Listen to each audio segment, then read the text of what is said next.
Ding Xiaobo est venu à cet endroit de la gare de Shanghai pour prendre possession de la voiture qu'il a réservée afin de déménager des choses dans un nouvel appartement. C'était la première fois que Ding utilisait le service qui permet aux utilisateurs de prendre des voitures dans les parkings des hôtels, des centres commerciaux du centre-ville ou des pôles de transport. Pour utiliser le service, il faut télécharger une application et donner ensuite ses informations personnelles, une preuve du permis de conduire et payer une caution. Toutefois, Ding se pose des questions.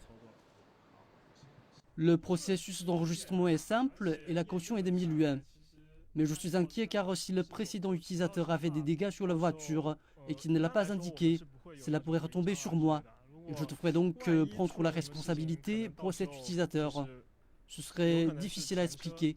Les employés de la société d'autopartage disent qu'ils disposent d'inspecteurs qui contrôlent les véhicules de temps en temps et qu'ils sont tous couverts par une assurance. Si ce sont des dégâts mineurs, l'assurance les couvre. Les utilisateurs n'ont pas besoin de prendre la responsabilité de cela.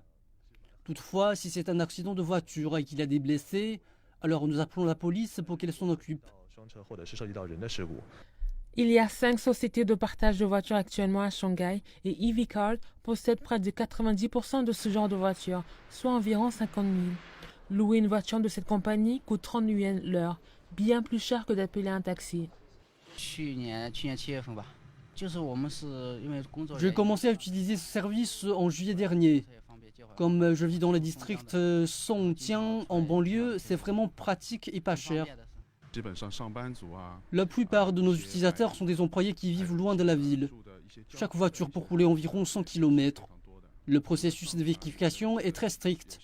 Et nous envoyons une carte pour débloquer la voiture après que votre enregistrement a été contrôlé. Les opérateurs disent que la compagnie a commencé à fonctionner sur une base d'essai il y a 4 ans dans le district de Jiading et que les opérations ont officiellement commencé en 2015.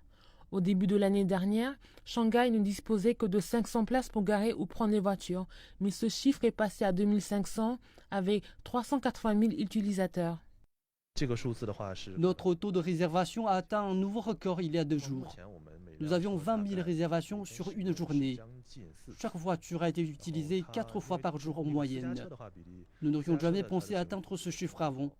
Les étrangers qui souhaitent utiliser le service doivent avoir un permis reconnu en Chine.